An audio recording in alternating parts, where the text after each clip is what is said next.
Hello everyone, welcome back to my Let's Play of Planescape Torment with the Nameless One and many companions once again. So last time, I think we finished up our all of our business in the lower ward and the upper ward slash clerk's ward, and we are about to head into the Foundry because we believe that that is where we can find this portal to Ravel's maze. Now, before we go, I am going to very quickly check our quests, and we'll just review what's still outstanding and if there's anything we're actually going to do about it. So, going through this, find the source of Ferret's bodies for Emmerich. We think that quest is broken, and besides which, I'm sure the Nameless One has forgotten about that by now. Find Triss loan documents, also broken, and the Nameless One has forgotten that too. Split pestle and kiln. Well, I'm sure the Nameless One forgot about that, but so have I, so we'll just ignore that. Find a way to erase Merriman's memory. That may be broken. I'm not too sure what's going on with that. We tried to finish it, but got stuck. Spell Ruby for Jerem. It's forever ago. Forgot about it. Still companion is slavery. Now that one's interesting. That has to do with our evil book. That is kind of acting like our, the devil on the Nameless One's shoulder. I think the Nameless One is very much against slavery, so I don't think he's going to do that. He will, however, keep referring to the book for, words of wisdom every now and then. Deliver receipt of the Great Foundry. We're about to do that. Find out where Ferret's corpses are coming from. Yeah, I assume that's broken too if the one up here is broken. And fight the night hag Ravel Puzzlewell. So, let's get to it. Words of wisdom from our book. Sounds fair. Give me some advice.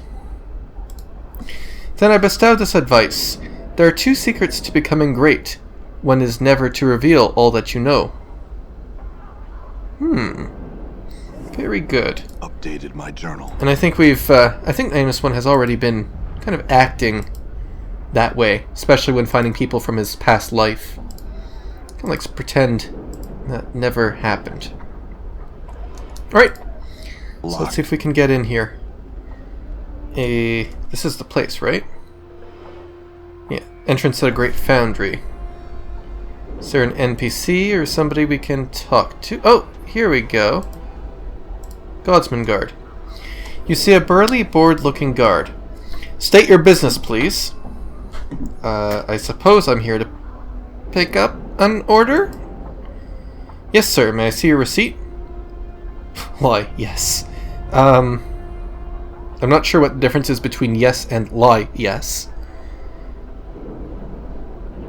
I guess it's not our receipt, so in that technicality it's a lie. Sir, you do not appear to have a receipt. I'm sure I had it on me. Okay, well let's try that again. I'm here to pick up an order. Let's say yes this time. Alright. Okay, I don't know what's going on. Thank you, sir. The clerk you seek holds office on the southern wall of the Foundry. Thank you for your patronage. He opens the gate for you. Okay. So while we're here, we will, in addition to finding Ravel's portal, we will... What are these people doing? I'm gone. We will pick up whatever this order is. All right. And take a look around while we're at it. So let's go in. Southern place. There's a clerk. Foundry worker. Is there some sort of office? This might be it. Let's go in. Rosa. Are you the clerk I'm looking for? You see a young woman. As you approach her, her eyes stare directly into yours. get the uncomfortable feeling that she's not just examining your eye color. Her gaze seems to penetrate far deeper than that. Greetings, stranger. How goes your day? Well enough. What answers do you seek, half-man? Why do you call me that? My journal. Because I cannot see your spirit. All immortals who pass through my life show their spirits to me as a shining spark or a smoldering ember. You show nothing at all, and I call you half-man because I cannot see your spirit as I see those of others. Whether this is because you have no soul, or because you have transcended, I cannot say. One way or another, you are but a half-man. What the other half is, I cannot say. Alright. Well, we're looking for the clerk, but we can't really ask for directions. Maybe the guard? Where's the clerk's office? Just south of the main foundry, sir. You'll find an office with a desk in it. Alright. So, south. Let's go back out here, then. And go to this side of the room. I'm gone.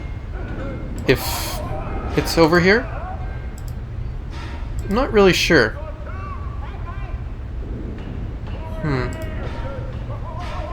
It's a foundry worker's Thilden.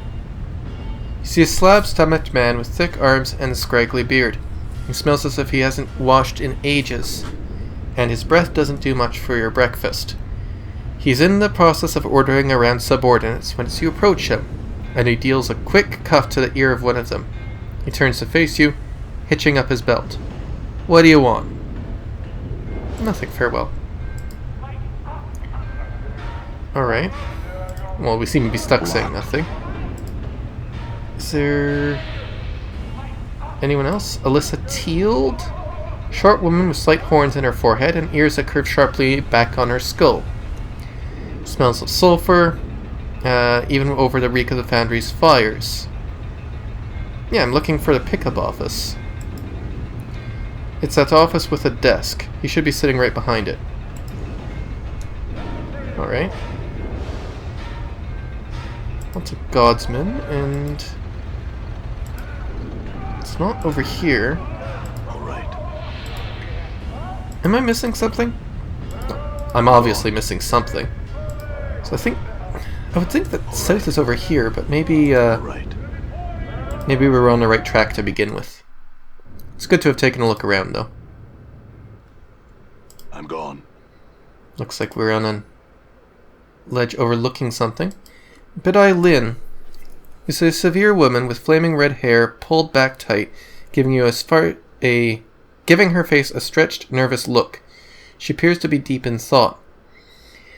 As you approach, she glances up and says, "Can I help you with something?" Yes.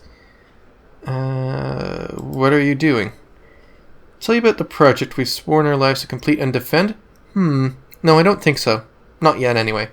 Let's just say it's powerful, and it'll be worth the effort we've put into it. Alright, well, tell me about the other people here. We've got the brilliant but eccentric Nils Xander, the Gisserai outcast woman Kellyra, Thilden the Grey, whose beard is much less ambiguous than his name, Kaldor the Factor, Sandoz the Factor, the two children of Sandoz, supervisors, smiths, and a host of others. They all passed me by at one point or another, and frankly I haven't made that much of an effort to get to know them. They work for me, or they don't, and that's about as much as I care, I'm afraid. I'm rather devoted to my work. Okay, so it sounds like she's one of the bosses, or higher up at least. In here...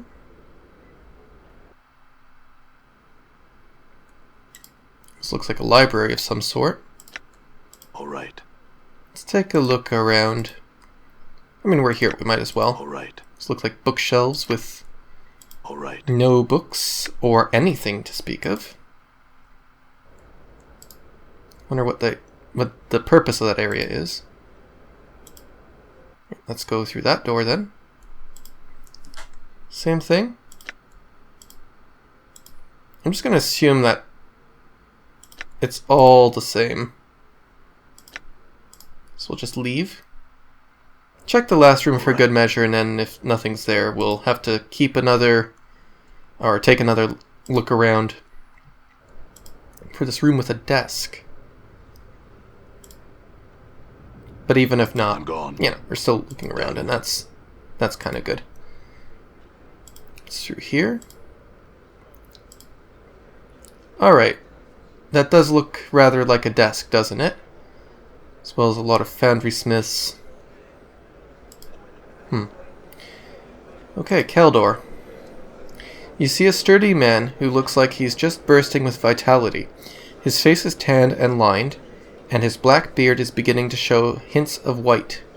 Hail, stranger, and well met. What can I do for you this fine day? There's a secret project. I'd like to see it if I could. He smiles. Friends, I can't give you that until you prove yourself a friend of the Godsman. Okay. I don't think we really want to join. It's tempting, but we've got things that are a bit more important to us at the moment. There's Saros. Sandy-haired youth. Hey stranger, what can I do for you? Nope. Okay. Don't really have too much to ask. Foundry smith. Ah. Another door. I'm gone. And Nils Xander. Bushy-haired man, clad the height of fashion, if you consider fashion to have died 50 years ago. His clothing seems to consist of tattered street urchin rags, and he seems to affect a disdainful manner toward those around him. Or that might be his actual manner. He doesn't even glance at you until you speak to him, and then his eyes begin searching your face carefully. Do you want something? No, we don't. Don't really seem to have any options to just say leave, so who are you? I'm Nils Xander, great-grandson of the artificer Zero Xander, engineer, dreamer, creator, and I have finished his work, the work that you commissioned, the Dream Builder. Are you ready to claim the use of it now? The work that you commissioned? A Dream Builder, what's that? It is both medicine and ritual, or machine and ritual. It is a state of mind and a construct of steam and blood. It grants dreams to those who enter its confines. It was built for you, and it's waiting for you. Are you ready to finish it off? It has been waiting for you for decades. How do you know it was built for me? Because my great-grandfather, Zero Xander, set your face in stone so that we would know you when you returned for the work you commissioned. He always thought you'd return, but no one else truly believed you would. Our family completed it because we said we would, and now, here you are. Alright. Do you still have the stone? No. It was stolen from me a year ago. I saw only a shadow flitting away. Only a shadow flitting away. It was the only item taken from my home. I have no idea who'd take it, but I memorized the features. Shadow, eh? Alright, well let's finish it, I guess. What I need to begin the final stages of the machine is a piece of your skin immersed in your blood, so the machine can familiarize itself with your physical essence. It must be in a blue-green bottle to symbolize the dream seal on which you will float. Flesh, blood, bottle. Okay.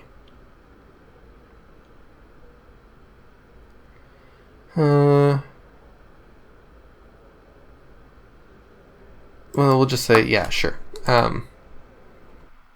It's kind of interesting. I don't know where we would get a bottle. We'll keep an eye out for one anyway. Thing's locked. Well, I don't think we want to pick that there. At least not with the guards there. So, we'll go back down. Where is this clerk? I'm gone. Here we go. Yeah, this is it. Okay, it's another area, which is not especially obvious. But we'll talk to this guy. Hopefully he's the one.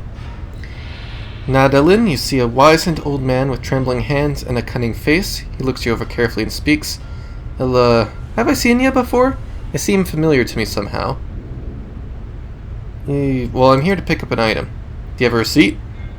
Yep. The old man takes a receipt from you and scrutinizes it carefully. The thing's over 100 years old. How do you come by it? I left it for myself, but I got busy. That's a good one, lad. I'll just bet you were busy. He laughs to himself. He passes over his armload. Here you go. Treat this work with care, you hear? That I will. Thank you. What do you mean by having seen me before? Not so fast, lad. Takes a while for the mind to warm up to a task like this. I have lived a long time and seen me a lot more faces in that time. And it ain't so easy to remember. Memory's a fleeting thing, and that's something you can bank on. Before I'm replying, you mutter, "Tell me about it, lad." Okay. Then, yeah, because we have memory problems too, apparently. So...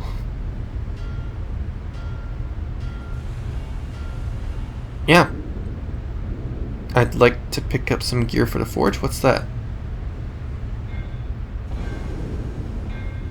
Oh. I think that's... yeah. Experience has increased my skills. Nice, level ups. Yeah, so, why aren't we moving? Get out of there, Dakin. Alright. So we could go looking for a blue-green bottle. I wonder if we've seen anything like that.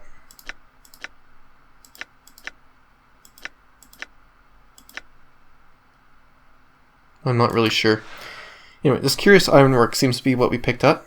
This is a shining piece of filigreed metalwork that you picked up in the Great Foundry. It looks almost gauzy. Sharp edges protrude from it. You have no idea what to do with it right now, but it must be important if you left it behind for yourself. Let's identify it.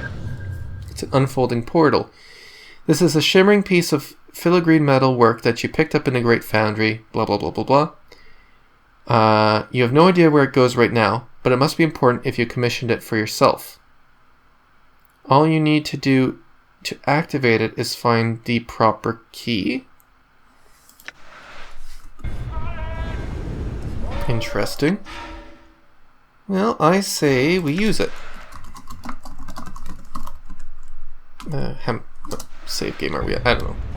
15. Okay. Unfolding power, let's use it. You unfold the shimmering metal and immediately begins crackling with life. It begins forming itself into a metallic circle, hovering in the air. There's something in your possession that has activated this portal. You get the feeling that you probably ought to make sure you have everything you need. You might not be back in Sigil for a long time.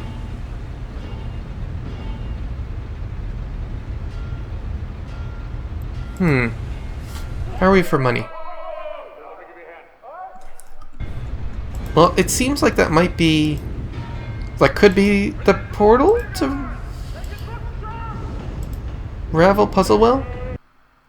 I'm not sure. But either way, I think we're gonna buy a few more things, since we... I guess the portal is something we can just bring with us. We'll buy a few items to help us along the... in our quest. And then we'll get going. Alright. So someone here used to sell... yeah, used to sell charms for healing. And I think it would be a good idea to stock up on those. Yeah, blood charms. Is it just me or are these cheaper than they used to be?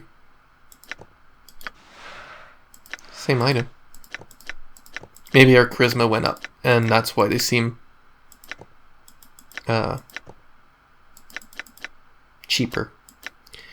Alright, there's something we can sell. Stone gullet. Kind of tempted. Well, we're keeping the grimoire. Does anybody else have anything that we planned to sell originally?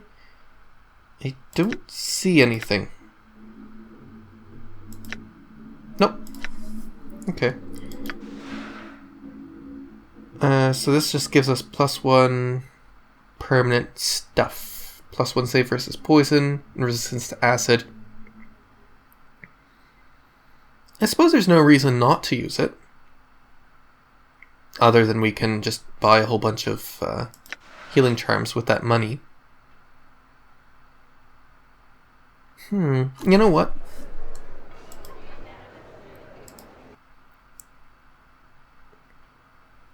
Could sell a shamanic rod, but I feel like we're gonna actually find uses for that.